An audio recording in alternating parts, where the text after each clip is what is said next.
tugas video ini kami buat untuk memenuhi tugas mata kuliah akuntansi biaya dengan dosen pengampu Bapak Hongki Sutrisno Magister Akuntansi.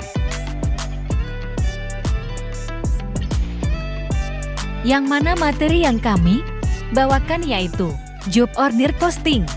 1. Dalam satu departemen.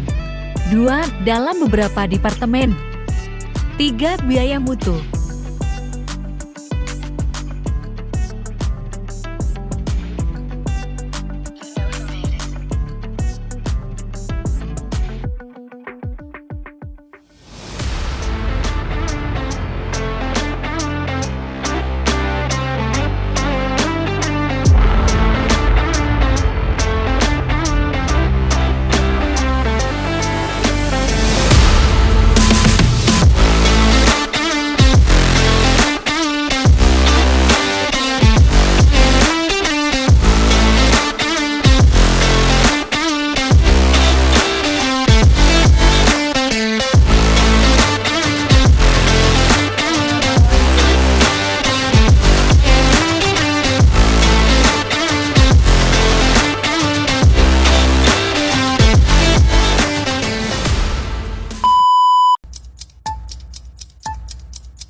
Pengenalan job order costing. Job order costing adalah metode penentuan biaya yang dilakukan pada perusahaan manufaktur yang berproduksi dalam jumlah sedikit dengan beragam jenis produk.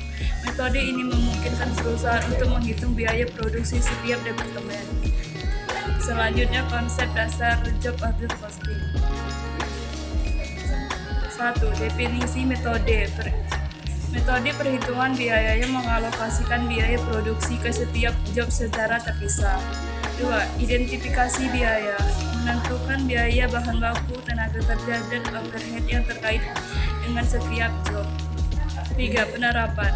Digunakan dalam industri tertentu seperti produksi, pembuatan pesawat, dan pembuatan alat kesehatan.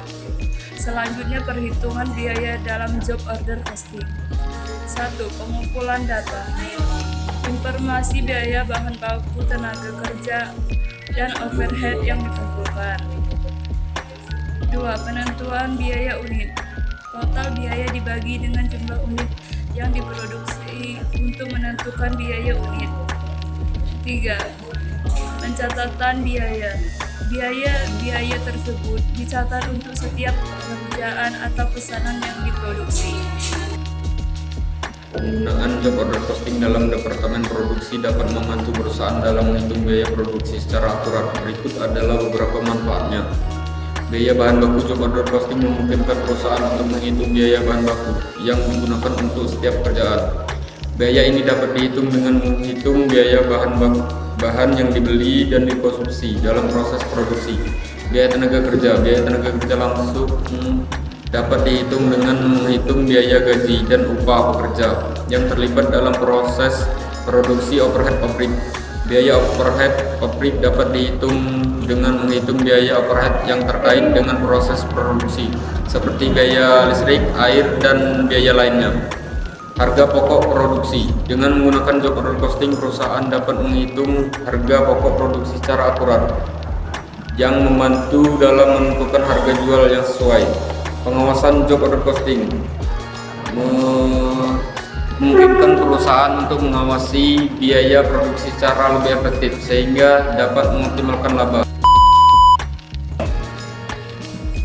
Perbandingan job order costing dengan metode lainnya seperti proses costing dapat membantu perusahaan dalam mengoptimalkan biaya produksi dan meningkatkan laba. Job order costing. Kelebihan: menghitung biaya produksi secara akurat untuk setiap pekerjaan, memungkinkan perusahaan untuk mengawasi biaya produksi secara lebih efektif, menghasilkan laba yang lebih besar karena biaya tenaga kerja yang lebih kecil. Kekurangan: membutuhkan banyak dokumen dan kesulitan dalam melakukan pengukuran biaya. Biaya overhead yang lebih besar karena membutuhkan staf administrasi yang lebih banyak.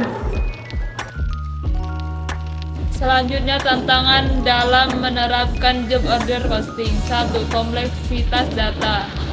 Proses pengumpulan data yang rumit dan detail memerlukan sistem yang tepat. 2. Prediksi permintaan. Hanya memperkirakan permintaan dapat melanggar untuk menentukan jumlah produksi. 3. Pemeliharaan database. Memerlukan database yang akurat dan terus memperbarui untuk hasil yang tepat. Selanjutnya, strategi sukses untuk mengimplementasi job order costing dalam satu departemen. 1. Pengadaan informasi biaya yang akurat. Memastikan data biaya yang diperlukan tersedia dengan tepat. 2. Pemantauan ketat terhadap pengeluaran. Memastikan setiap biaya tercatat dan dikendalikan dengan cermat. 3. Analisis reguler terhadap biaya produksi. Analisis reguler terhadap biaya produksi, mengevaluasi efisiensi biaya dan memerlukan perbaikan jika diperlukan. 4. Implementasi teknologi untuk pemantauan biaya. Pemanfaatan sistem informasi untuk mempermudah pengelolaan data.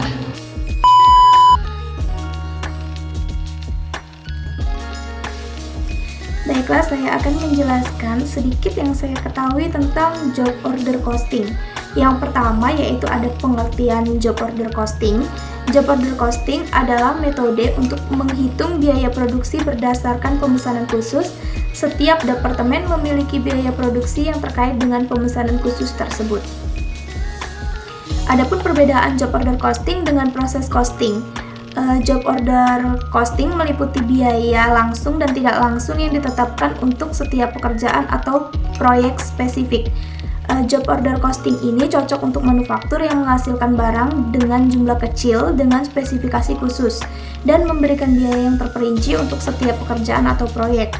Sedangkan proses costing yaitu melacak biaya produksi rata-rata untuk sejumlah besar produk yang serupa atau identik, digunakan dalam lingkungan produksi massal atau berkelanjutan, serta memberikan sejumlah biaya produksi per unit produk. Adapun langkah-langkah dalam menerapkan job order costing. Langkah-langkah dalam penerapan job order costing meliputi pengumpulan data, analisis biaya, penentuan harga, dan pelaporan hasil. Setelah mendapatkan pekerjaan dari klien, data biaya dan waktu diambil untuk mengidentifikasi biaya langsung dan tidak langsung, kemudian ditetapkan dengan harga yang sesuai dengan biaya yang diakumulasikan. Hasilnya dilaporkan ke klien untuk dipertimbangkan. Adapun manfaat job order costing untuk beberapa departemen, yang pertama perencanaan anggaran yang lebih tepat. Job order costing memungkinkan departemen untuk mengalokasikan biaya secara lebih akurat berdasarkan spesifikasi pekerjaan. Yang kedua, pemantauan dan evaluasi kinerja departemen. Dengan job order costing, manajer departemen dapat lebih mudah melacak biaya dan kinerja dari setiap pekerjaan. Yang ketiga, pengambilan keputusan yang lebih baik. Data yang dihasilkan dari job order costing akan membantu dalam pengambilan keputusan terkait penentuan harga jual, efisiensi, dan keuntungan departemen. Pengelompokan biaya dalam job order costing. Yang pertama, biaya bahan baku. Biaya bahan baku yang digunakan dalam proses produksi. Yang kedua, biaya tenaga kerja langsung, seperti upah karyawan yang bekerja dalam proses produksi. Yang ketiga, biaya overhead pabrik. Biaya overhead yang terkait dengan perbaikan seperti biaya pemeliharaan peralatan, biaya bahan bakar, dan biaya peralihan. Contoh penerapan job order costing dalam beberapa departemen. Yang pertama, manufaktur. Penerapan job order costing dalam departemen manufaktur dengan desain layout yang efisien dan peralatan modern. Yang kedua, kontrol kualitas. Job order costing memungkinkan perusahaan untuk mengalokasikan biaya kontrol kualitas dengan detail yang cermat. Yang ketiga, desain produk. Departemen desain menguraikan job order costing untuk menghitung biaya pemikiran inovatif dan kolaboratif tim kreatif. Tantangan dalam menerapkan job order costing untuk beberapa departemen. Implementasi job order costing untuk beberapa departemen dapat dihadapkan pada tantangan yang kompleks, tim yang beragam dengan gaya kerja yang bervariasi, memerlukan solusi inovatif dalam lingkungan kerja yang kolaboratif dan dinamis. Saya akan menjelaskan sedikit tentang evaluasi kinerja menggunakan job order costing. Yang pertama, identifikasi efisien, mengukur performa produksi yang produksi setiap departemen dalam mencapai target biaya. Yang kedua, perbandingan aktual PS versus estimasi, menganalisis perbedaan antara biaya aktual dengan perkiraan biaya untuk setiap pekerjaan. Yang selanjutnya yaitu penentuan variasi biaya, menganalisis penyimpangan biaya aktual dengan budget yang telah ditetapkan.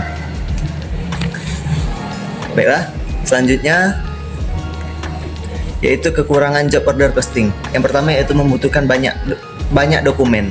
Sistem job order costing membutuhkan banyak dokumen yang sangat banyak, menciptakan banyak komplikasi dan memperkerjakan banyak staf administrasi untuk menyaring dokumen ini yang menambah biaya overhead. Selanjutnya itu kesulitan untuk melakukan pengukuran. Penetapan job order costing sangat rumit untuk diterapkan, terutama jika organisasi bekerja di banyak lokasi dan melakukan berbagai macam pekerjaan. Teknologi informasi telah membantu dalam hal ini. Tetapi sistem TI ini mahal untuk dibeli dan dipelihara. Yang selanjutnya yaitu konflik dalam organisasi. Penetapan job order costing mengalokasikan overhead berdasarkan basis alokasi yang dapat mengarah ke tingkat alokasi yang menghasilkan biaya overhead yang dialokasikan untuk pekerjaan yang berbeda. Pemilihan basis alokasi yang salah dapat menimbulkan konflik dan ketidakpuasan di antara departemen lain. Selanjutnya yaitu biaya. Job order costing membutuhkan biaya yang besar untuk teknologi informasi dan staf administrasi yang dapat mengakibatkan biaya overhead. Baiklah, selanjutnya yaitu kelebihan job order costing yang dapat membantu departemen antara lain. Yang pertama yaitu menghitung biaya produksi dengan akurat. Job order costing memungkinkan perusahaan untuk menghitung biaya produksi setiap pesanan dengan akurat, sehingga perusahaan dapat menentukan harga jual yang sesuai dengan pengoptimalan laba. Selanjutnya yaitu mengawasi pengeluaran biaya. Job order costing memungkinkan perusahaan untuk mengawasi pengeluaran biaya produksi secara detail, sehingga perusahaan dapat mengidentifikasi biaya yang tidak efektif dan mengoptimalkan pengeluaran biaya. Selanjutnya yaitu menghitung harga pokok produksi. Job order costing memungkinkan perusahaan untuk menghitung harga pokok produksi untuk setiap pesanan, sehingga perusahaan dapat menentukan harga jual yang sesuai dan mengoptimalkan laba. Selanjutnya yaitu mengawasi kualitas produksi. Job order costing memungkinkan perusahaan untuk memastikan bahwa produk yang diproduksi memenuhi standar kualitas yang ditetapkan. Selanjutnya yaitu menghitung biaya overhead. Job order costing memungkinkan perusahaan untuk menghitung biaya overhead yang terkait dengan setiap pesanan, sehingga perusahaan dapat mengoptimalkan pengeluaran biaya overhead. Selanjutnya yaitu mengawasi penggunaan bahan baku. Job order costing memungkinkan perusahaan untuk mengawasi penggunaan bahan baku secara detail dan mengurangi biaya bahan baku. Selanjutnya yaitu menghitung biaya tenaga kerja. Job order costing memungkinkan perusahaan untuk menghitung biaya tenaga kerja yang terkait dengan setiap pesanan, sehingga perusahaan dapat mengoptimalkan pengeluaran biaya tenaga kerja. Selanjutnya yaitu mengawasi proses produksi. Job order costing memungkinkan perusahaan untuk dapat memastikan bahwa proses produksi berjalan efektif dan efisien. Baiklah, di sini selanjutnya yang terakhir yaitu kesimpulan.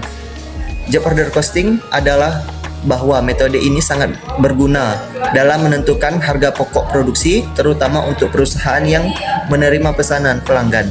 Dengan menggunakan job order costing, perusahaan dapat menghitung biaya produksi untuk setiap pesanan dan membantu perusahaan untuk mengendalikan biaya produksi dan memprediksi pesanan yang akan datang. Baiklah, terima kasih.